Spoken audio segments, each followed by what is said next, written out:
of right. Like, I really think men can't help themselves with cheating. I really think they can love you and cheat, though. Do you feel like there are no faithful men left? The ones I like, none. Yay!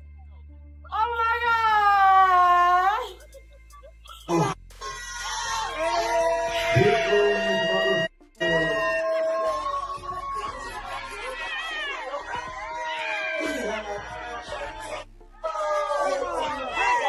Many things are going this way, I'm like, okay, I'm not gonna do that. Even down to my travel, I'm like, ooh, if it's like off, that flight ain't for me, or this ain't for me. Like, you know, so then that was kind of like a hold up. You know what I'm saying?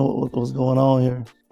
And did that make you want to be a rapper more, or make you want to make more money to get it back? Nah. When Angela Simmons was asked if she was single, she didn't give a long answer. Just 3 sharp words.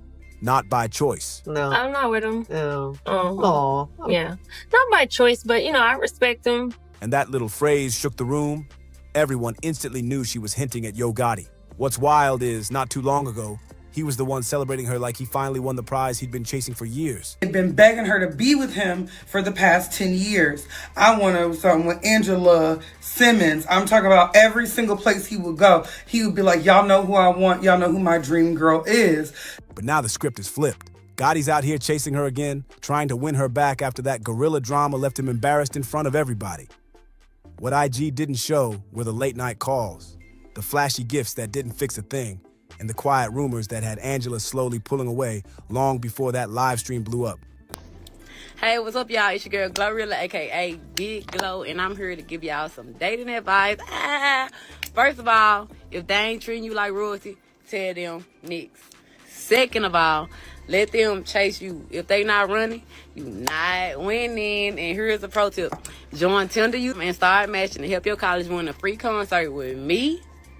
And gonna go all in, sending likes and notes because we can get choosy. The college that goes the hardest will get the W. And hey, you might just find your next partner.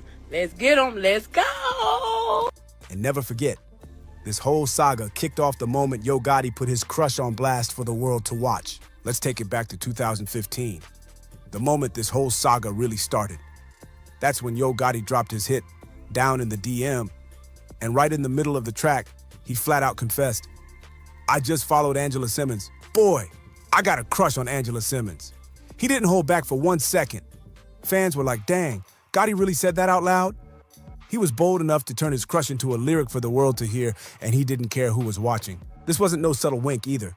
He blasted his feelings on wax, put Angela right in the spotlight, and the internet ate it up. It became a whole thing. Gotti chasing Angela like it was his life mission. And rapper turned music mogul Yo Gotti have quietly gone their separate ways, Brad. They say Angela felt like, honey, she was putting in more effort than she was getting back, honey. Now, they're saying Yo Gotti's schedule was nonstop, studios, business, appearances, and she started y'all feeling like she wasn't a priority. And when a woman don't feel And let's not forget who Angela was at that time. Reverend Run's daughter, hip-hop royalty, reality TV star, basically untouchable in the culture. And here comes this Memphis rapper, turning a rap bar into a full-blown storyline, hoping it would flip from a fantasy into a real-life romance. But what went down next had everybody stunned. By 2023, this wasn't just whispers or rumors anymore. Angela and Yo Gotti finally went Instagram official. Angela even posted this flawless photo of the two of them together, smiling like a fairy tale with the caption, Yo, all I need. From the outside looking in, it screamed perfect couple goals. Fans were hyped, calling them the grown-up power couple of hip-hop. Like finally we got a mature celebrity relationship that wasn't dipped in drama. But let's be real, Instagram has a funny way of dressing up the truth. Behind those glossy smiles and matching fits, insiders were already whispering that cracks were showing. Word on the street was that Angela started feeling like she was doing all the heavy lifting, while Gotti was just coasting on the image. That picture-perfect love story, allegedly not as solid as it looked on the feed. One insider spilled that Angela felt like she was giving way more than she was getting back. Yo Gotti's schedule was non-stop, and she started realizing she wasn't high on his priority list. And let's be clear, Angela is not some background plus one. She's a boss in her own right, running fashion lines, pushing fitness brands, and looking for real stability. Not just photo ops and red carpet moments. Meanwhile, Gotti's CMG empire was exploding, and his artist GloRilla had the streets on fire after FNF turned into a massive anthem. She was everywhere, in the studio with him, at the parties, on the stages, always around. At first, people brushed it off as strictly business, but you know how the industry works. Those late nights and constant appearances sparked whispers. Whispers grew into rumors, and rumors don't stay quiet for long. Before anybody knew it, the headlines were practically writing themselves, and Angela was right in the middle of the storm. People started whispering that Gotti was way too close to GloRilla. And then came the bombshell that flipped everything upside down. GloRilla hopped on IG Live and straight up embarrassed him in front of everybody. No filter, no mercy. Suddenly, Gotti's whole image crumbled. Angela gone, the power couple fairy tale shattered, and his reputation taking a hit all at once. Crazy thing is, when you look back, it really started like a dream. A rapper's crush that turned into a real relationship, like some Cinderella story pulled straight out of hip-hop. But now, it's turned into one of the messiest, most public breakups the internet has seen in a long minute. And here's where it gets even shadier. This whole Gotti-GloRilla situation has been loud, even without GloRilla saying too much. Fans online were already side-eyeing everything. First, they noticed Gotti wasn't treating her like just another artist on the label. It was giving way more personal than professional, and people weren't blind to it. No, this man wasn't acting like a CEO just supporting an artist. Gotti was moving like somebody trying to lock something down for real. Who could forget when he popped out for her birthday with that brand new Maybach truck? Yes, a whole Maybach.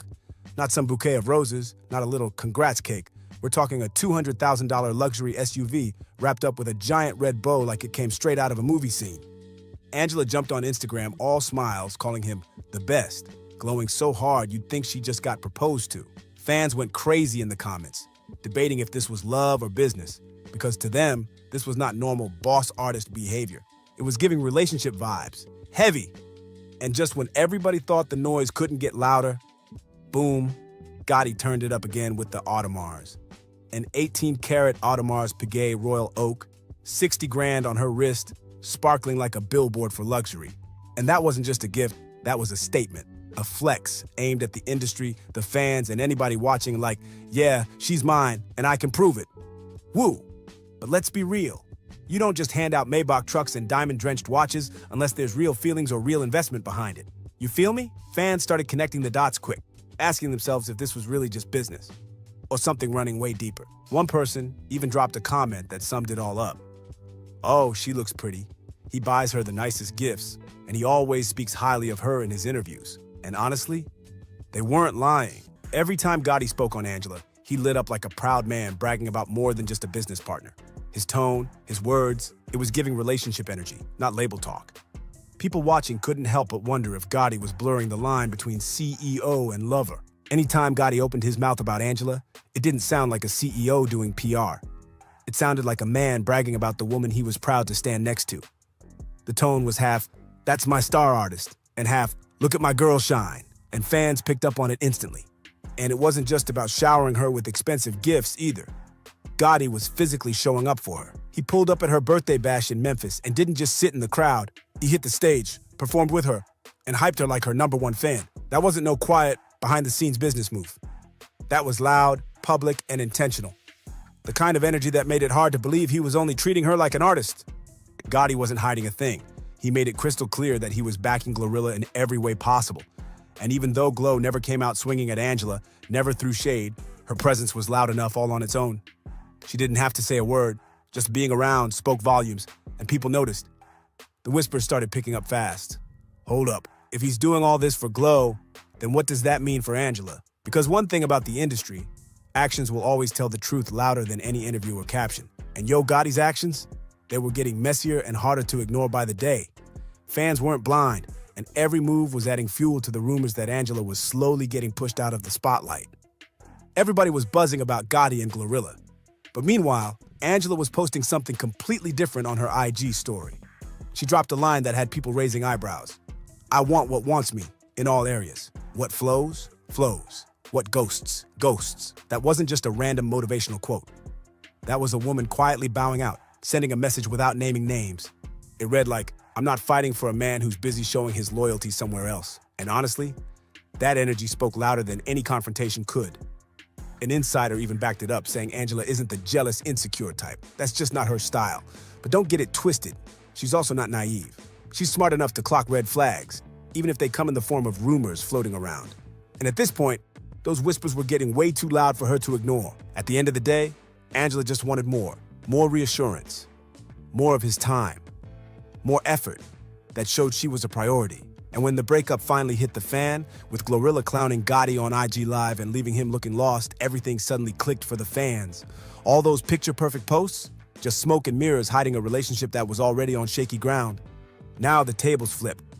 Gotti's the one scrambling, calling, begging, trying to piece it all back together while the world sat back watching like it was the juiciest reality TV drama out. But here's the gag. The real twist wasn't Gotti looking down bad, it was Angela. Because while he was trying to fix things in public, Angela had already started moving differently behind the scenes, setting the stage for a whole new chapter without it. Silence. That was Angela's weapon of choice. No rants, no messy shade, just calm moves that spoke louder than any clapback ever could. And honestly, sometimes silence cuts deeper than words. If you were waiting for Angela to hop on live and drag Gotti through the dirt, you'd be disappointed, because that's not how she moves. She's not the type to throw subliminals on Instagram or air it out in public just to get attention. Instead, months back, Angela hit everyone with what might have been one of the most graceful gut punches ever. She didn't scream, she didn't beg, she just let her actions speak. And that quiet exit left fans with the message crystal clear. Angela Simmons doesn't chase, she replaces. When Angie slid in that question about her relationship status, Angela didn't flinch. She gave a little smile, paused for a second, and calmly said, "Not by choice, but you know, I respect him. Some stuff is better left unsaid. Again, much love and respect to him. He's doing his thing, I'm happy for him." It was short, it was sweet, but it carried weight. At the time, people called it classy, like the perfect example of how to walk away without burning the whole house down. Others said it sounded like real closure, like Angela had already made peace with the situation while still keeping her dignity intact.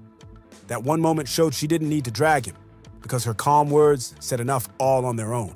But now, after GloRilla's viral "I don't need no man" moment and the whispers about Gotti scrambling to win Angela back, her old words hit completely different. Not by choice doesn't sound like a simple answer anymore.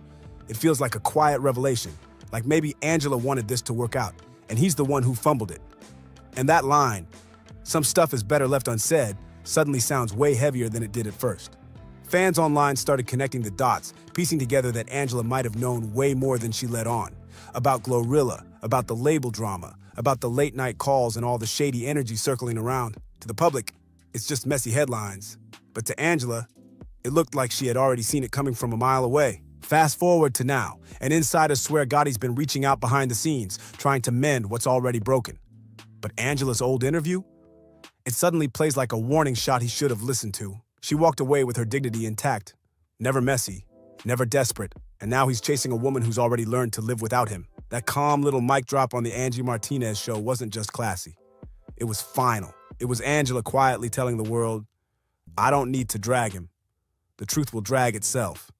And now, here we are, watching Yo Gotti scramble while Angela sits pretty, unbothered, and stronger than ever. Fans can't stop replaying that moment because it feels less like closure and more like the last word she'll ever need to say. It didn't seem like a big deal back then. But now, after GloRilla publicly dumped Gotti on live, those old clips are resurfacing and fans are putting the puzzle together. And this is where it gets even messier. Blogs are buzzing that Gotti's been trying to slide his way back into Angela's life, sending flowers, making late-night calls, even leaning on mutual friends to patch things up.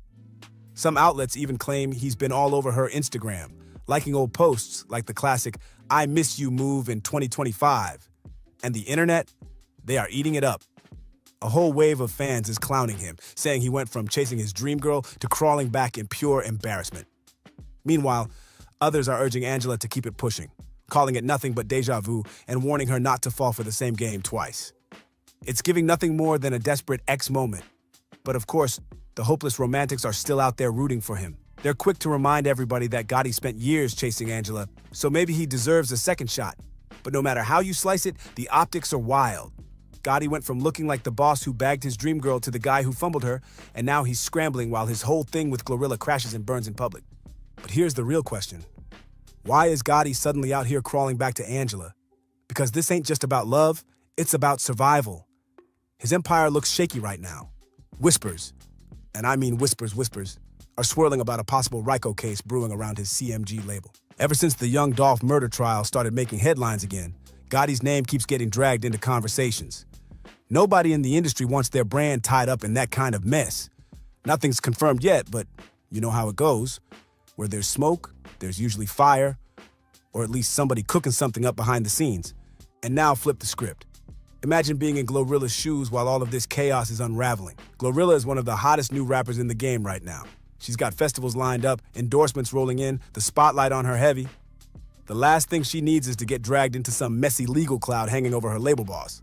No surprise she hopped on live, basically saying she's done. It looked like a smart move, a way to protect her bag and distance herself before things explode any further.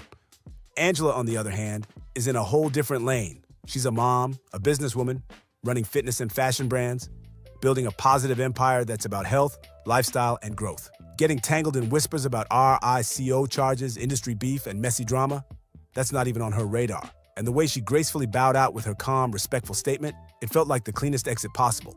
Her way of saying, I'm steering clear of that chaos. Meanwhile, Gotti looks like he's spiraling. He's single, his public image is cracked, his label's biggest star might be slipping away, and now he's desperate to hold on to Angela. The man who once flaunted finally winning his dream girl is now the same man clawing to keep her as the whole internet watches the downfall unfold like a live soap opera. And here's where it gets real juicy. Word on the street says Gotti has been pulling out every trick in the book to win Angela back. Moves nobody expected from him at all. Sending flowers straight to her doorstep, making long late-night calls that she leaves unanswered, and even trying to arrange private just us sit-downs to talk things through. The internet's laughing, the blogs are buzzing, and fans are asking the one question everybody wants to know. Is Angela even picking up the phone? But here's the twist. Angela's not budging 1 inch. She's been pouring all her energy into her businesses, stacking wins and focusing on raising her son. And if you've been watching her moves lately, you can see it plain as day. She's glowing in a way that screams unbothered. Some whispers even say she might be entertaining new suitors on the low, but whether that's true or not, the message is crystal clear. Angela is not sitting around waiting for Gotti to finally get it together. And that's exactly where everything blew up. GloRilla's fallout with Gotti already made him look shaky. But once the internet clocked Angela refusing to spin the block, it was over. His own artist publicly distancing herself on live? Embarrassing. But his own woman, the one he chased for years, the one he bragged about finally winning, refusing to take him back? That's a double L no man wants stamped on his record. Fans are split right down the middle. Half of them are clowning him like, bro, you're just now realizing what you lost? While others are clinging to hope, praying for a reunion, saying maybe love will pull them back together. But me? I'm not buying it. Angela's energy says she's already closed that chapter. And Gotti's just another man learning too late that some wins don't come twice. This doesn't feel like some sweet romantic movie moment. This feels like a man watching everything crumble right in front of him. His label's wrapped up in whispers. His artist drama is blowing up online, and now he's clinging to Angela because she was the only stable piece he ever had. But here's the kicker. Nobody really knows Angela's next move. She's been ghosting Gotti completely, never said a word about the GloRilla drama. And from the looks of it, she's locked in on her son and her businesses. And sometimes that kind of silence is louder than any statement. If she keeps on ignoring him, we could be staring at one of the most public heartbreaks hip-hop has seen in years. And GloRilla? She's pulled back too, leaving him stuck right in the middle of a storm he created himself. First, he manifested Angela in front of the world like it was a fairy tale. Then, he got clowned in front of millions. And now, he's chasing after someone who already moved on with her life. That whole down in the DM love story he rapped about like it was destiny looks like the last chapter is closing fast. And trust me, the entire hip-hop world is tuned in to see if Gotti can bounce back from such a public downfall, or if this is the L that sticks to his name forever. But one thing is for sure, two things are certain. When love, loyalty, and legacy collide in hip-hop, nothing fades quietly. It's the moves made in silence that decide how people remember the saga. So now I gotta know, what do you think about Angela staying silent while Gotti scrambles? Is this the end of their story for good? Or do you see a twist coming? Drop your thoughts below, don't forget to like and subscribe, and I'll catch you on the next one. Before I even get into this, let me say one thing. Drake has officially lost the plot. The man is out here making career choices that feel less like strategy and more like self-sabotage. And tonight's fiasco proves it. Bella, do you bite your nails? Yeah, I do. What the hell? It's disgusting. Do you know the last time I saw you had a manicure? I know. I tried to get them done before today, but I had a gambling stream last night. Watching courtside Karen Cupcake Drake right now feels unreal. I'm not even doing the usual warm-up because what just went down between Drake and Bobby Althoff left me straight speechless. People think you got a procedure done. Really? You know? Procedure? Yeah, an ab one. Really? Yeah, did you do that? No. Is that a thing? I'm sure it is. Why do you know that? Because people do it all the time. Oh, do they? Yeah. You've never done that? No. Okay. People also say that I got a BBL, right? They call me BBL Drizzy. So Oh, that's true. Did I don't know if my wagon looked crazy when I walked in here, but This mess wasn't just a casual flop. It was a train wreck dressed up as an interview. And trust me, it's got the whole internet clowning. Drake really sat there for over an hour in the most brain-melting audio disaster I've heard in ages and called it content. I swear, it felt like punishment just listening to it. The man thought he was doing something iconic by teaming up with Bobby Altoff instead of an actual journalist, a respected host, or even someone who knows the culture. Nope. He went the easy route, and now he's paying the price big time. The ball was already on the floor, but Drake managed to dig even lower, and it backfired ugly. This wasn't a flex. This wasn't clever. This was a bad look that exposed how desperate he is to control the conversation. And you better believe I'm breaking it all down. Every cringy second, every shady undertone, and exactly what this means not just for Drake, but for rap media as a whole. This right here could shift how people look at celebrity journalism forever. And Drake might be the one who ruined it for himself. And let me keep it all the way real with you. This was painful to sit through. The only reason I even pressed play was because I was grinding on 2K, trying to level up my My Player, and I needed some noise in the background. That's it. I didn't expect art, but I also didn't expect to be tortured with one of the most boring, dragged-out interviews I've ever heard in my life. Picture this. You're trying to catch a vibe, maybe zone out, and instead you're getting trapped in an hour-long swamp of dry conversation that could put anybody to sleep. That's exactly what this was. Drake and Bobby managed to suck the life out of the room without even trying, and it almost felt disrespectful to the audience that tuned in expecting anything worthwhile. Now, before I even go further, I want you to really think about the simplest way to describe this whole disaster. Thankfully, Justin Hunt, the legend himself, nailed it perfectly. He put the thought into words that the rest of us were struggling to say out loud, and I gotta bring it here because it sums this up better than I ever could. And yes, your eyes are not deceiving you. Drake was really out here talking about milk in this interview. Let that sink in. At the exact moment, his career feels more contested than ever before. Instead of addressing the heat, the pressure, or even the critics coming for his crown, he's out here locked in a dull convo about dairy products. And who's he doing this with? Bobby Altoff, a woman who embodies the exact Karen energy that Drake always seems to orbit around, as if he's low-key obsessed with that archetype. It's wild. Of all the platforms, of all the voices he could have given time to, he sat across from someone who looked like the physical meme of everything his haters clown him for. That alone tells you this wasn't about depth or culture, it was about optics. And it flopped hard. Now, I'm not gonna fully crash out and drag this down the hip-hop journalism rabbit hole. I'll leave that essay to Elliott Wilson. But what I will say is this. As we break down this dumpster fire, keep this milk moment in your head. It's not random. It's the perfect symbol of how hollow this whole interview was. Because the point of an interview is simple. Two people coming together to share knowledge, reveal truths, or at least give us something to chew on. Instead, Drake gave us skim milk when the world was hungry for steak. Let's really break this down. Drake has been cosplaying a character for over 15 years. First an actor, then a rapper, now a chameleon who reinvents himself whenever the heat gets too real. Remember the last time he actually sat down with respected hip-hop journalists like Elliott Wilson and B. Miller? He flexed about studying rap battles for a living, as if he was some student of the game. But fast forward to today, and what are we left with? A man who talks about milk and cup sizes in interviews instead of music, legacy, or the culture that built him. So here's the question. Why should we take anything he says seriously when his track record shows he's been selling illusions from day one?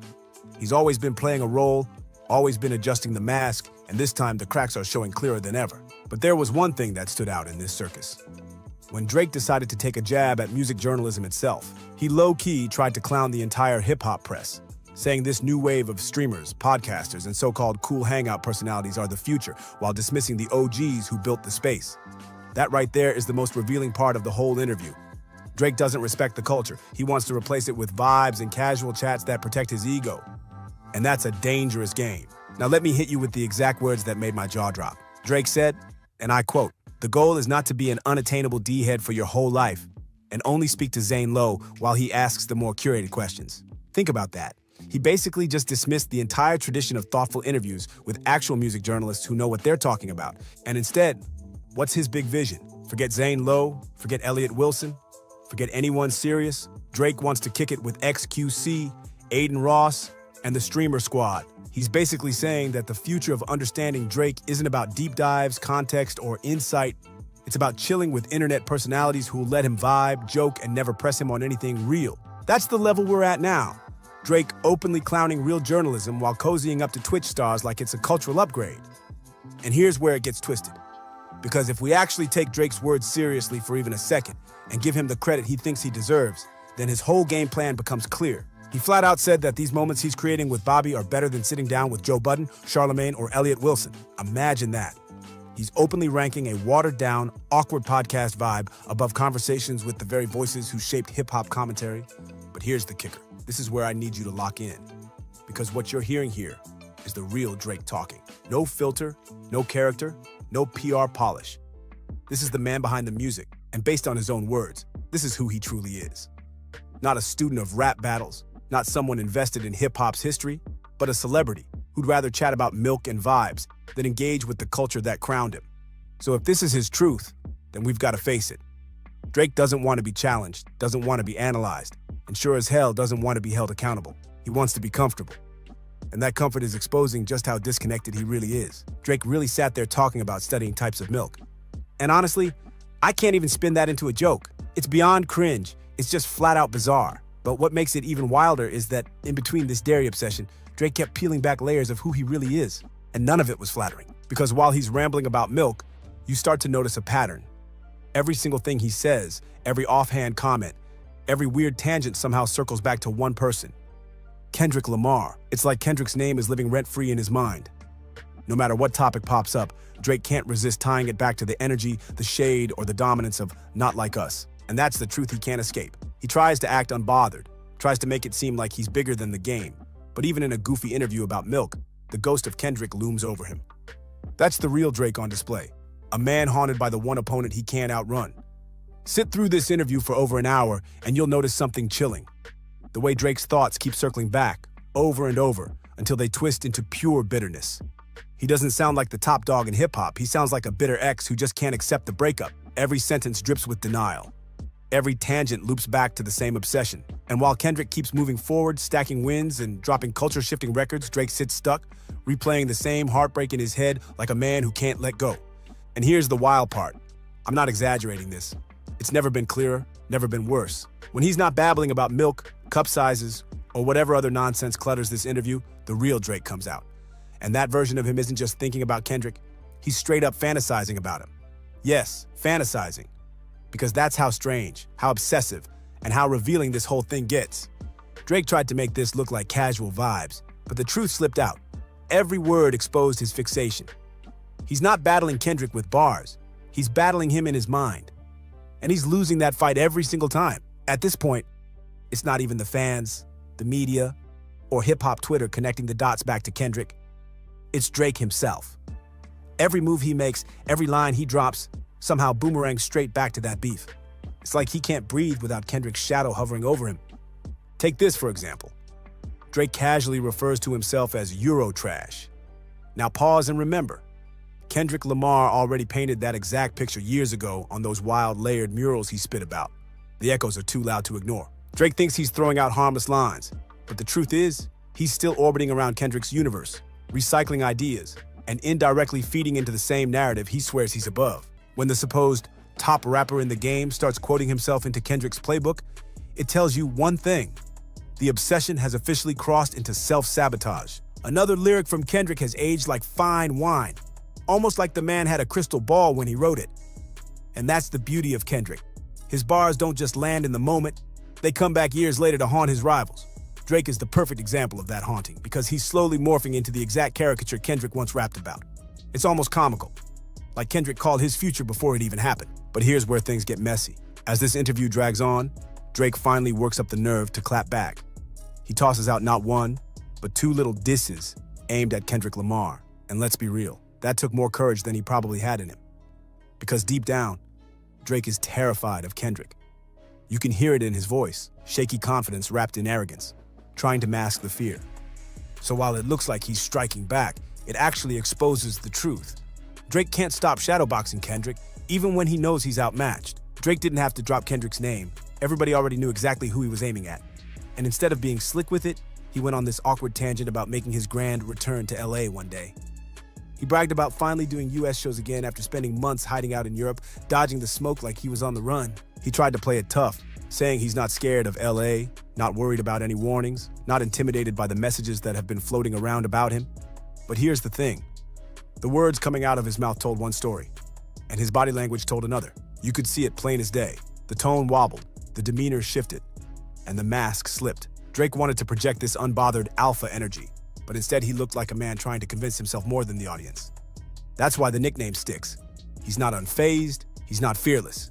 He's the courtside Karen, desperately acting unbothered while the fear peeks through every crack in the performance. Man, Drake needs to pack up the clown act already. Every time he tries to flex like a tough guy, it just makes the cracks in his armor even louder. And when Kendrick's name hangs in the air, you can literally see the fear twist him up, like the beef scarred him permanently. But the funniest meltdown came when he started explaining why his very first interview with Bobby magically disappeared from the internet right after it dropped. Bobby tossed out this light little theory that UMG yanked it because a Tyga song slipped into the background for a few seconds. Seems simple enough, right? But Drake couldn't leave it at that. No. He took the opening and spiraled into one of his trademark rants about labels, conspiracies, and his never-ending obsession with Not Like Us.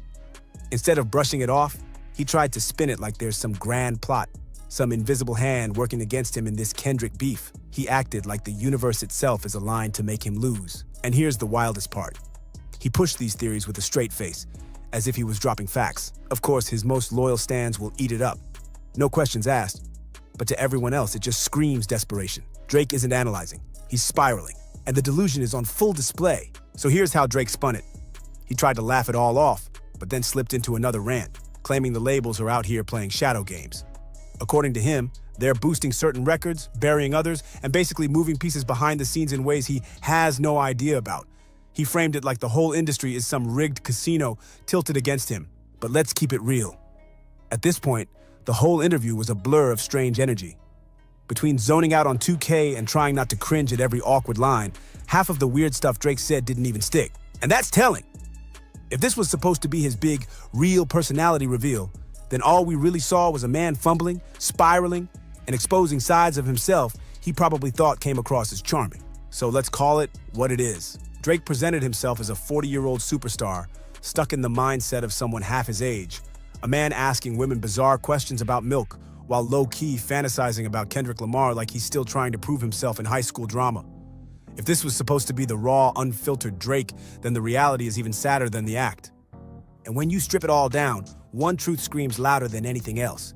Drake's mind is locked on one man, 24/7. Kendrick Lamar. Every slip, every tangent, every rant somehow circles back to him. And if this was the image Drake and Bobby wanted to create, congratulations, they nailed it. They made Drake look like a man obsessed, haunted, and unraveling. Because that's exactly how he came across. If Drake thought this interview was gonna paint him as the cool, laid-back, fun guy who vibes with the younger audience, then he miscalculated badly. The only people who'll celebrate this are his most delusional fans, the ones who've fallen so deep down the rabbit hole with him that they'll cheer at anything he does. But outside of that echo chamber, he didn't gain points. He lost them. His name, his reputation, his value, they've all sunk to an even lower low. And what's wild is that this low is starting to feel like his new normal, and the contrast couldn't be clearer. While Drake's out here babbling about milk and dodging real conversations, other rappers are sitting down for powerful culture-shaping interviews. Joe Budden's platform has given us gems with Whale, JID, and The Clips. Elliott Wilson has been holding legendary conversations with artists who actually have something to say. These interviews feed the culture. They give us insight, history, and authenticity. Meanwhile, Drake's version of an interview feels like performance art gone wrong. Empty, awkward, and disconnected from the craft he claims to love. So let's call it what it is. Drake doesn't study rap battles for a living. He doesn't prepare, he doesn't sharpen his pen, and he damn sure doesn't want to sit across from anyone who could expose him. What he does instead is run to Bobby Altoff, a safe space where he can play character, dodge accountability, and spin his brand of celebrity grifting. And at the end of it all, Drake showed us something ugly. He doesn't want to be the next Kendrick, Pac, or Biggie. He doesn't even want to stand in that echelon. What he wants is to be more like Logan Paul, an entertainer, not an artist. And if that's the legacy he's chasing, then hip-hop already lost him a long time ago. And here's the reality. Drake has been pushed out of every corner of hip-hop that actually matters. Instead of fighting his way back with bars or sitting down for real conversations, he's leaning into the one role people keep calling him, a grifter. And if that's the identity he wants to wear proudly, then fine. But let's be honest, it's a sad fall from grace. Remember what I told you to keep in mind earlier? This whole interview was his big chance to show us the real Drake. Well, congratulations. Because if this is the image he wanted people to walk away with, he nailed it. We saw a man dodging the culture, spinning wild theories, obsessing over Kendrick Lamar, and asking women weird questions about milk like he's trapped in his own sitcom. If that's the legacy he's choosing, then good luck. Because hip-hop already sees through the act. So now I gotta ask you, what do you think about this horrendous interview Drake just gave us? Do you think he's still obsessed with Kendrick Lamar? Do you buy into these clownish excuses he's been throwing around? Or do you think this was the moment where Drake's mask slipped completely and we finally saw him for who he is? Drop your thoughts in the comments. I can't wait to see what y'all have to say about it. And if you made it this far, you know the drill. Smash that like button, hit subscribe if you haven't already, and turn those notifications on so you never miss when the drama breaks. I'll catch you on the next one. An entertainer, not an artist. And if that's the legacy he's chasing, then hip-hop already lost him a long time ago. And here's the reality. Drake has been pushed out of every corner of hip-hop that actually matters. Instead of fighting his way back with bars or sitting down for real conversations, he's leaning into the one role people keep calling him, a grifter. And if that's the identity he wants to wear proudly, then fine. But let's be honest, it's a sad fall from grace. Remember what I told you to keep in mind earlier? This whole interview was his big chance to show us the real Drake. Well, congratulations. Because if this is the image he wanted people to walk away with, he nailed it. We saw a man dodging the culture, spinning wild theories, obsessing over Kendrick Lamar, and asking women weird questions about milk like he's trapped in his own sitcom. If that's the legacy he's choosing, then good luck. Because hip-hop already sees through the act. So now I gotta ask you, what do you think about this horrendous interview Drake just gave us? Do you think he's still obsessed with Kendrick Lamar? Do you buy into these clownish excuses he's been throwing around? Or do you think this was the moment where Drake's mask slipped completely and we finally saw him for who he is? Drop your thoughts in the comments. I can't wait to see what y'all have to say about it. And if you made it this far, you know the drill. Smash that like button, hit subscribe if you haven't already, and turn those notifications on so you never miss when the drama breaks. I'll catch you on the next one. Drop your thoughts in the comments. I can't wait to see what y'all have to say about it. And if you made it this far, you know the drill. Smash that like button, hit subscribe if you haven't already, and turn those notifications on so you never miss when the drama breaks. I'll catch you on the next one. The streets of social media are buzzing louder than ever with a rumor so wild it could shake the entire foundation of pop royalty. Word is spreading that Beyoncé is devastated after court papers allegedly confirmed that Kelly Rowland's son, Titan, isn't who the world believed him to be. The whispers claim he's actually the biological child of Jay-Z. If that's true, this isn't just some messy family drama. It's a betrayal so explosive it could tear everything apart. Beyoncé for sure.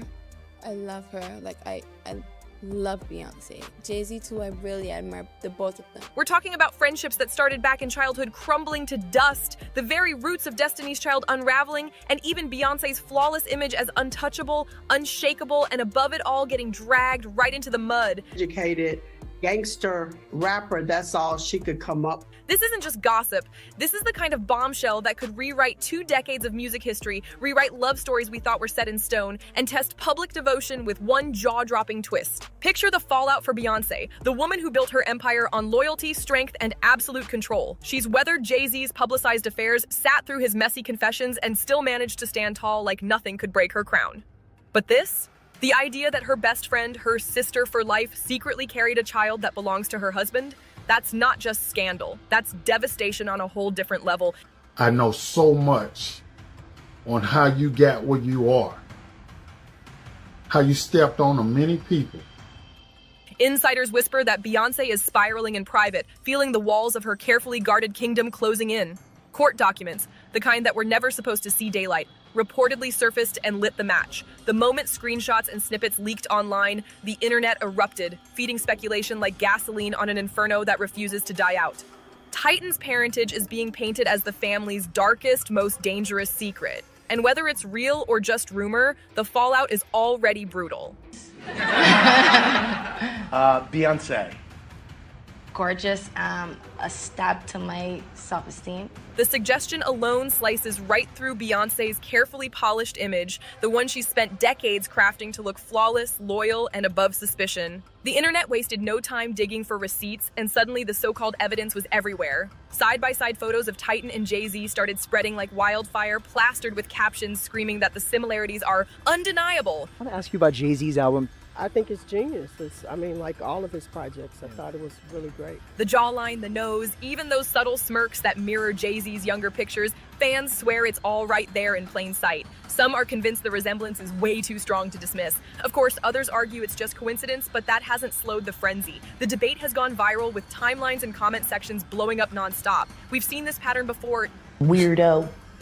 I don't get no what you got in your head, that neural link. You'll never outthink me. Ever. Once the public decides a lookalike is proof of the unthinkable, it's almost impossible to shove that genie back into the bottle. And for Beyoncé, who has built her world around perfect control, every image, every photo, every angle released with precision, seeing her husband's face mirrored in her best friend's son isn't just messy. It's a narrative she can't control, one that's pouring gasoline on an already raging storm. Fans are digging deep into Kelly Rowland's 2013 track Dirty Laundry, and suddenly it doesn't just sound like a raw confession anymore, it feels like a smoking gun. Back then, the song was praised for its honesty, its chilling confessions of abuse and struggle, but now, listeners are dissecting every lyric with a new perspective, convinced Kelly was spilling tea about a secret love triangle the whole time. Lines about betrayal, manipulation, and truths being buried in plain sight are now being read as coded messages. Was Kelly venting her heartbreak through music, cleverly disguising it as metaphor so no one would dare connect the dots? Did the world overlook the real meaning because the truth was simply too outrageous to accept? Insiders remind us that artists often lace their reality into their work, and in this case, the resurfacing of Dirty Laundry feels less like art and more like breadcrumbs she never expected anyone to follow. Until now. And then comes the money trail. Rumors are swirling that Jay-Z has been quietly sending payments to Kelly's family since 2014, the very year Titan was born. If true, that's not generosity, that's hush money. And suddenly, the whole story takes on an even darker edge. That money detail has exploded across the internet, sending fans into a frenzy. People are asking, were those payments just generous Godfather gestures? Or were they calculated hush funds meant to bury a truth too dangerous to expose? The timing alone raises every eyebrow. If Jay-Z was quietly sending regular sums, how much did Beyoncé really know? Was she complicit in the silence, protecting the dynasty at all costs? Or was this betrayal playing out right under her nose? For nearly a decade, Queen Bee has reigned as the most in-control figure in music. Untouchable, unshakable, the woman who sees everything. The thought of her being blindsided in her own home feels almost impossible. And yet, that's exactly why this rumor hits so hard. It feeds into the nightmare that even the strongest empire can crumble from the inside. And this supposed revelation doesn't live in isolation. Jay-Z's track record is filled with messy entanglements and skeletons that never fully stayed buried. He's admitted to stepping out on Beyoncé before, famously using his own music as therapy when their marriage nearly collapsed. Entire albums, hers and his, were crafted from confession, forgiveness, and recovery. And now fans are wondering, was the truth about Titan always lurking in those lyrics too? But if Titan truly is Jay-Z's son, the whole narrative flips from one of marital survival to something much darker, a years-long deception not only against Beyoncé, but against the very woman she has always called her sister. How do you ever recover from a betrayal that deep? This isn't just about a marriage hanging in the balance, this is about an entire legacy being poisoned. We're talking about the destruction of Destiny's Child's foundation, a sisterhood the world believed was built on loyalty, love, and unshakable unity. For fans who grew up idolizing that bond, the thought that every smile, every embrace on stage might have been hiding a devastating secret feels like a gut punch. Suddenly, memories that once looked pure now feel staged, rehearsed, even haunting. People are even digging up old interviews with Kelly, replaying moments like the time she reportedly left a dinner with Beyoncé and Jay-Z in tears. Back then, it was brushed off with no explanation. But now, that silence feels loaded with meaning. Back then, fans brushed it off as nothing more than overwhelming emotions, the nostalgia of a lifelong bond. But in today's climate, that same moment is being recast as a crack in the polished facade, a glimpse of secrets too heavy for Kelly to carry. Now, every cryptic glance, every awkward red carpet run-in with Jay-Z is being dissected like hidden clues in a mystery novel. Take the viral clip of Jay-Z's stunned reaction when he bumped into Kelly at that premiere. Did that look really radiate sibling warmth? Or was it the jarring face of a man forced to confront someone tied to a truth he's fought to keep buried? And then comes the cruel twist of irony. Just a few months ago, Kelly was out in public praising Jay-Z after he blasted the Grammys for snubbing Beyoncé. She told reporters, "Sean Carter is one of the greatest men I know, and his words ring so loud to me." At the time, it sounded like pure admiration. But now, that same quote is being replayed with a sinister undertone. Was Kelly covering for him, protecting him, or was she simply clinging to loyalty in a world that was already crumbling behind closed doors? Kelly had no idea that her words of praise would one day echo back like a curse in a scandal she never asked to be part of. But the internet doesn't let coincidences slip by, not for a second. That quote has been snatched up and repurposed as another receipt, fueling endless theories about just how deep these bonds and betrayals might run. And if the rumors about Jay-Z funneling secret payments since Titan's birth are true, then the spotlight swings right back to Beyoncé. The real question is, has she known all along? Has she been quietly carrying this storm on her shoulders, protecting her brand, her children, her empire at all costs? Or is she discovering the betrayal the same way the rest of us are, through whispers, leaks, and screenshots spreading like wildfire? Either scenario is devastating. If Beyoncé knew, then every public smile, every handhold, every flawless family photo was a performance even more intricate than her most iconic tour choreography. A masterclass in illusion while privately enduring a knife to the heart. But if she didn't know, then Beyoncé, the woman who has become the global symbol of control, discipline, and dominance, has been blindsided in the most personal, humiliating way possible. And the silence, the lack of a single statement from anyone involved, it only thickens the tension. Fans are left wondering, what happens to Destiny's Child if this rumor refuses to die? Their legendary image as sisters against the world is already splintering under the weight of speculation. Beyoncé, Kelly, and Michelle sold the world a sisterhood, a brand built on friendship, loyalty, and a bond that outlasted chart wars and solo dreams. But if Jay-Z is truly tied to Titan, that nostalgia will never feel the same again. The image of Destiny's Child as untouchable role models suddenly cracks, leaving fans to wonder if the storybook sisterhood was really just a glossy cover hiding messy betrayals behind the scenes. And for Beyoncé, this scandal isn't just about music anymore. It's about her legacy, her marriage, her motherhood, and whether the empire she's built brick by brick can survive secrets that feel far too massive to bury. This isn't just about hits and accolades, it's about whether pop royalty can withstand a storm that threatens its very throne. And when you zoom out from the chaos of Titan's rumored paternity, a much darker pattern starts taking shape. Fans and critics alike are suddenly re-examining Jay-Z's past, because he's never been a stranger to whispers of secret children and hidden affairs that refuse to stay buried. The question on everyone's lips is blunt but heavy. Is this scandal just one chapter in a long-running pattern of control, secrecy, and manipulation that the industry has conveniently ignored because of Jay-Z's unmatched power? We can't forget that the public's trust in Jay-Z has been rattled before. His own lyrics spilled confessions of infidelity, moments where he admitted he nearly lost Beyoncé for good.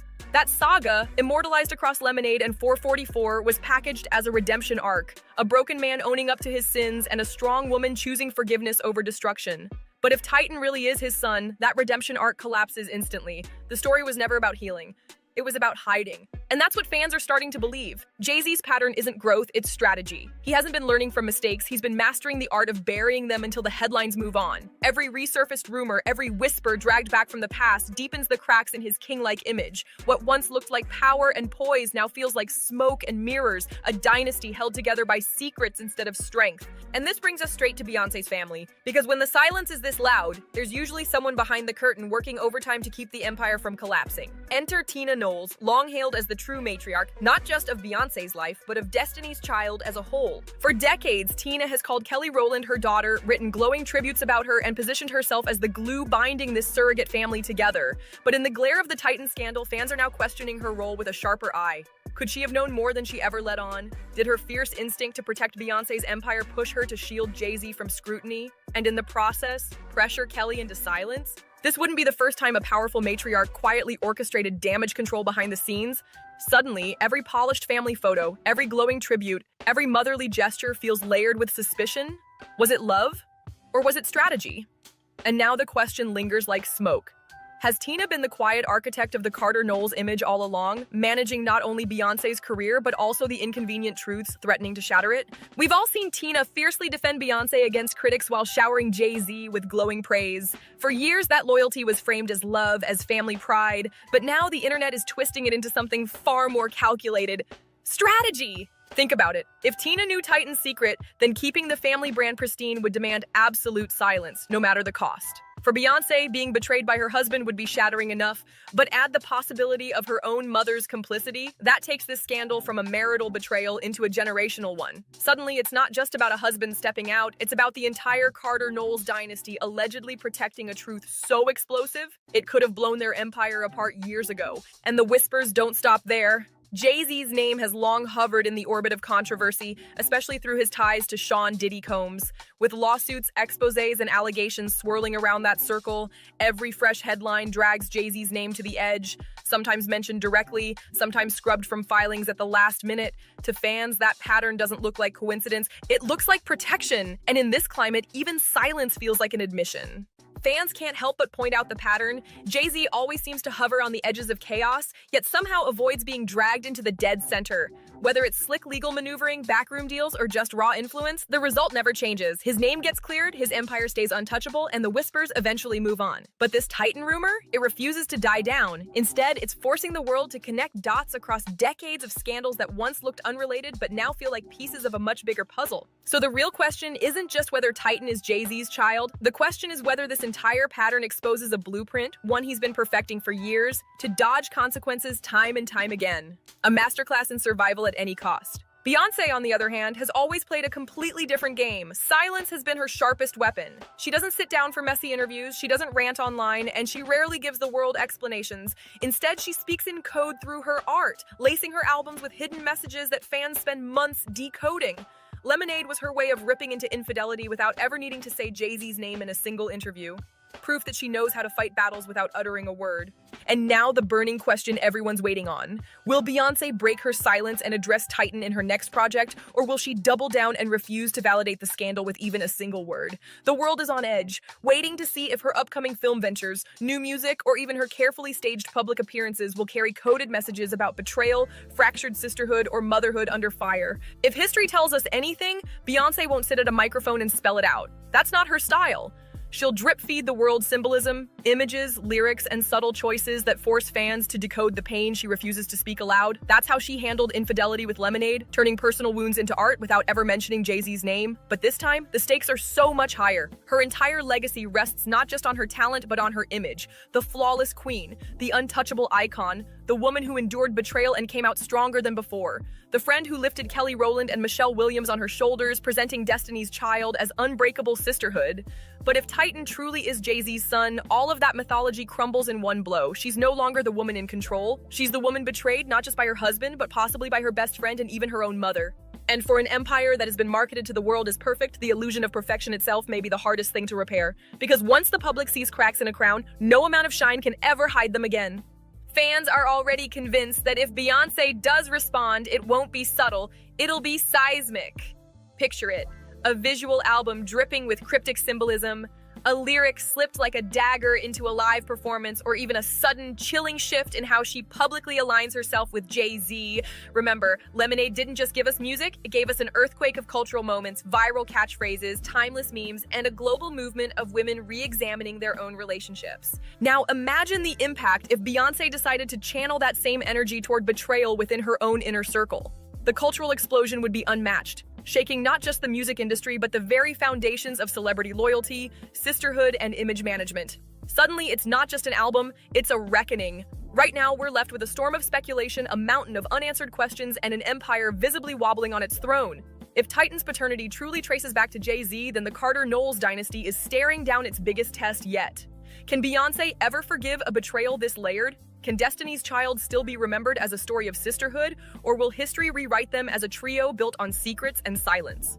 And the most haunting question of all, how long has this truth been hiding in plain sight? And who in their tight-knit inner circle helped bury it for so long? So I'll leave it to you. Do you believe this is the scandal that finally cracks Beyonce's empire wide open? Or is it just another rumor that will be swallowed by silence, spectacle, and the power of branding? Drop your thoughts in the comments because this storm is far from over. Until next time, stay sharp, stay curious, and never forget. Sometimes the biggest secrets are the ones staring us dead in the face. He wasn't your boyfriend. I mean, all is my boyfriend. That's period. You know what I'm saying? Yeah, well, I got a lot of boyfriends. I'm just saying, no, I don't. I'm just saying. No, don't say that. I'm just kidding. I'm just kidding. That was your man now? Yeah. One of March 22nd, we at the Boosie Bash. I need all the ass, all the out, because Big Sexy, I'm coming to see all the bad bitches. I love the bring it. I know Boosie can bring thugs. Me and Sexy Red on not on tour, but we done 3-4 dates. Right. Back to back, and she calls herself the new Boosie. Yeah. Do you think she's the new Boosie? I mean, we got a lot of similarities. Yeah. I mean, we both from the hood, and people respect our ratchet. Boosie just set the internet on absolute fire, blasting out what he swears is a full list of rappers that Sexy Red allegedly gave STDs to, and the names he dropped are jaw-dropping. We're talking Drake, NLE Choppa, and even Chief Keef being thrown into the mix. That's not just wild gossip. That's a full-blown scandal waiting to explode. But here's the kicker. This ain't just some random troll post flying around online. There's real history here, and the messy backstory goes way deeper than most people think. Yo, why you lie? Do all your know what's going on with you? Did you burn it, or do you lie to him like you did me? Or is you lying to them how you did me? Some fans are even whispering that Boosie's own name might belong on that list too, and that's where things get real spicy. See, these Sexy Red and Boosie rumors didn't just pop out of thin air. They've been brewing for over a year now, bubbling under the surface until finally boiling over. Boosie bad, Sexy Red bad. Don't play no game. And it all traces back to one viral moment that people still can't stop talking about. Boosie was hosting an event, playing it cool, claiming he was just minding his business until Sexy Red pulled up in that unforgettable outfit, and the whole internet lost it. Party, and we turning all the way. It's a gangster party. Gangster party, get your together. Out. I show me your. So let's talk about that moment. Sexy Red stepped out in an outfit so revealing her entire kitty print was on display for the world to see. Cameras didn't miss a thing. And the second they panned to Boosie, his whole face lit up like Christmas lights. The man was cheesing hard, grinning ear to ear like a kid who just walked into a candy shop, and instantly the internet started connecting the dots. Clips went viral, people were dissecting every frame, and the whispers started rolling in. Did Boosie and Sexy Red hook up? Rumors spread that they had a quick fling and that it crashed and burned ugly. No, I ain't never had. I had chlamydia before though twice. Okay, but I ain't never had that's the most pretty common. Yeah, very common. This what happened. Me and my together, and we broke up because he was cheating on me. So then we broke up. Then I went and did me. Then he did him, and then we missed each other, came back together. Something went right. We both was like, "What the fuck is this?" Because according to Heavy Street Talk, when Boosie later denied ever messing with her, Sexy Red allegedly clapped back in the pettiest way possible by burning him on purpose. Now that's some dangerous revenge drama right there. Now let's be clear, it's all alleged, but the timing had everybody side-eyeing the situation. Boosie is no stranger to flirting with drama, but if this rumor ever turned out to be real, that's a lifelong L stamped on his record. Do you tell you burn it, or do you lie to him like you did me? Or is you lying to them how you did me? Or is you lying? Or did you lie to me? Did you lie? Did you tell them the truth? Or did you tell them the truth? When you gonna keep it gangster? Hey. And when you gonna keep it gangster? When you gonna keep it gangster? That's what you did. You lied to me for 6 months and then you told me you had that shit. And trust, this wasn't the first time fans suspected something fishy between him and Sexy Red either. Who could forget when Sexy dropped that infamous bed selfie? The one where she was laid up looking cozy with a mystery man rocking an ankle monitor. The internet went wild trying to figure out who it was. And guess whose name kept popping up in the comments? Boosie's! People swore he was the mystery dude. The internet swore up and down it was Boosie in that bed selfie. Sexy even fueled the fire with her caption quoting her own lyric. I like effing with drillers, dread head killers. Fans instantly said, that's giving straight Boosie vibes. Look, they got my baby mama here tonight. And they got my brother in here tonight too. Y'all make some noise for both one time. Hey, make some noise for Sexy Red one time. Of course, Boosie wasn't having it. He jumped on X quick to shut it down, claiming that wasn't his ankle. Said the size was off, the skin tone was wrong, and on top of that, he was supposedly on vacation with his daughter at the time. But let's keep it real.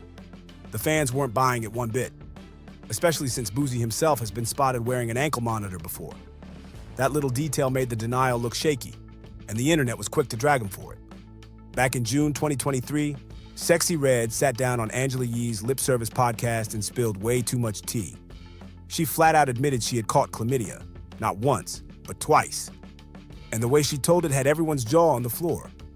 According to her, she and her man at the time broke up, started creeping with other people, then circled back and tried to rekindle things. But that little reunion didn't exactly play out like a fairy tale, because they both ended up sitting in the doctor's office with matching test results. Same infection, same outcome. And the wildest part, Sexy wasn't even fazed by it. Cute, you look cute. Hold on. There you go. Oh, Star. That's what you like? Huh? That's what you like? I'm here with you. I mean, you looking at her like that's what you like. She was laughing, shrugging, and acting like it was just another Tuesday. No shame, no filter, just raw honesty that had fans cringing and shaking their heads. Don't take my word for it. Check out the clip yourself.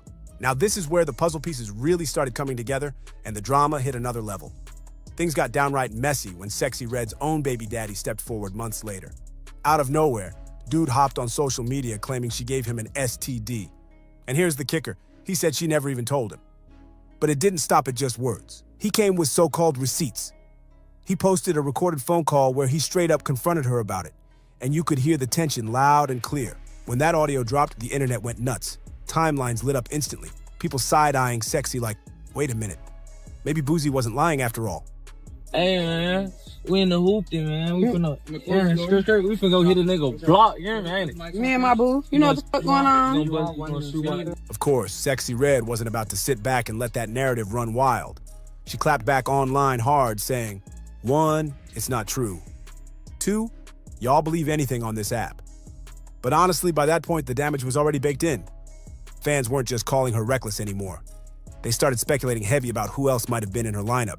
And that's exactly when this infamous Boozy list started catching fire online, because people claimed Boozy wasn't the only name attached to it. Now let's get into the name that had everybody's jaws dropping. The very first rapper on Boozy's so-called list, Drake. And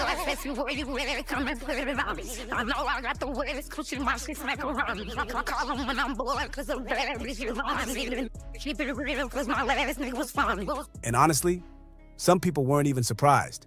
I mean, the man literally branded himself certified lover boy. Certified what? Well, let's just say Kendrick already gave y'all the hint. But when it came to his connection with Sexy Red, the dots weren't hard to connect at all. I just had her feet in my hand. You had the feet in the hand? Yeah. But so you don't suck no toes, gang? No, I ain't doing that. You look like a toe sucker. Why? The whispers started bubbling heavy during Drake's It's All a Blur tour, when cameras caught him looking real cozy with her. And we're not talking about casual industry buddies cozy. This was Drake on Instagram calling her his rightful wife, Cozy. That one caption alone had fans screaming, wait, what? And Drake didn't stop there. Word on the street says he went all out. We're talking 4 Chanel bags, a fat stack of cash, and even a private jet just to fly her out for one of his shows. That's not networking. That's full-on courtship, no question about it. Doing that to me, like, I took the picture of Sexy Red. Now, she be doing shit, like, she'll shoot a video or some shit or do some shit, and now everybody like, damn, Vaughn was just with her. Right, exactly. It's not my bitch. Like, you're supposed to be super mad, yeah. Yeah, this weird. But here's where it really got interesting. This wasn't just about vibes, it was about business too. Sexy landed a feature on his track Rich Baby Daddy Off for All the Dogs, and when the Valentine's Day music video dropped, Sexy Red played Drake's pregnant partner, and there was a shot where he literally kissed her belly like it was the most natural thing in the world. Fans ate it up like candy. Some swore the chemistry was way too strong to be just acting. Others insisted it was nothing but a slick PR stunt to hype the album. Either way, the internet couldn't stop talking, and Drake's name being on that list suddenly didn't feel like a wild rumor anymore. But Sexy didn't just let the speculation simmer. Oh no, she went and made it even messier. In one interview, she flat out declared, Drake, that's my man. Y'all can have the rest, but he's mine. The clip spread like wildfire. Was she trolling? Was she serious? Nobody could really tell. But the internet didn't care. They grabbed that line and ran with it like it was gospel. And while Sexy was out here stirring the pot, Drake played his usual game. Staying quiet, saying nothing, letting the rumors breathe, and that silence, it just made people believe it even more. Because if there was nothing to it, wouldn't he shut it down? Now with this Boozy list blowing up across every feed, fans are going back, rewatching every old clip, rereading every caption, and piecing together all those little moments. And suddenly, What once looked like harmless flirting is starting to feel like it might have been way too real. But if Drake's name already had people raising their eyebrows, buckle up, because the second rapper on this alleged list might be even harder to brush off. NLE Choppa's connection to Sexy Red is way too messy to ignore. Back in April 2023, the two linked up for their collab, Slut Me Out. And when that music video dropped, whew, steamy doesn't even begin to describe it. The chemistry between them jumped off the screen. And it wasn't just, oh, they're good at acting chemistry. This was full-on, can't-fake-it energy that had fans buzzing. They locked lips on camera, and the kiss alone set social media on fire. Timelines exploded with people replaying that scene over and over, convinced something was going down off-screen too. With that kind of passion spilling into the music video, it's no wonder NLE's name is now tied to this so-called boozy list. And people aren't letting that detail slide. Just when fans were still arguing over whether that steamy Slut Me Out video was real or just for the cameras, an Instagram gossip page, College Kid, turned up the heat even more. They dropped a clip of Sexy Red and NLE Choppa chilling off set. And this time, there was no script, no music video, no excuses. It was raw footage of Sexy straight up calling NLE Choppa her boo. The internet went crazy with that one. Now, to be fair, neither Sexy nor NLE ever came forward to confirm the rumors. But they also never denied it either. And in this game, that silence is louder than words. Fans swore the way they moved together looked way too natural, way too locked in for it to just be PR. Sure, maybe it was a slick move to keep pushing the single, but the body language and those little moments off camera had people convinced something was definitely going down behind the scenes. And if you thought the Drake and NLE Choppa situations were already wild, brace yourself, because the next names on this alleged boozy list cranked the scandal up even higher. We're talking Kodak Black stepping into the picture, and the way his connection to Sexy Red kicked off? Yeah, that's not your average rap story. Kodak Black has been real open lately about feeling lonely and used. He even vented online, posting that, "Nobody care about me unless I'm paying." That raw confession had fans worried. But the very next day, Sexy Red popped up on Instagram Live with him, turning the whole mood upside down. On Live, she told him straight up, "We finna go on tour." F them broke 304s. "I'm gonna turn you up now." Sure, on the surface it could have been a little friendly encouragement, but let's be honest, this is Kodak we're talking about. With his flirty reputation and the way Sexy was hyping him up, fans weren't seeing platonic pep talk. They were seeing sparks fly. And when the news dropped that the two of them were gearing up for an actual tour together, whew, the speculation went from whispers to full-blown theories overnight. People swore the chemistry was building up to something more than just music. But just as the Kodak chatter was heating up, another name crashed into the mix. And this one didn't even need a gossip blog to stir the pot. It all started with Sexy Red's video for I Might with Summer Walker, where none other than Huncho stepped in, playing her new man after she leaves her baby daddy. That casting choice alone had fans clutching their phones like, oh, this is about to get even messier. The chemistry between Sexy Red and Huncho in that I Might video was undeniable, but it didn't stop there. Behind-the-scenes clips leaked out showing them laughing, vibing, and moving like they were way too comfortable with each other. And fans couldn't help but side-eye it. Then Sexy jumped on Instagram with captions like, "I need a real one." And people swore up and down she was aiming those shots directly at Huncho. Now the big question is, was this just clever marketing to boost the video, or was Huncho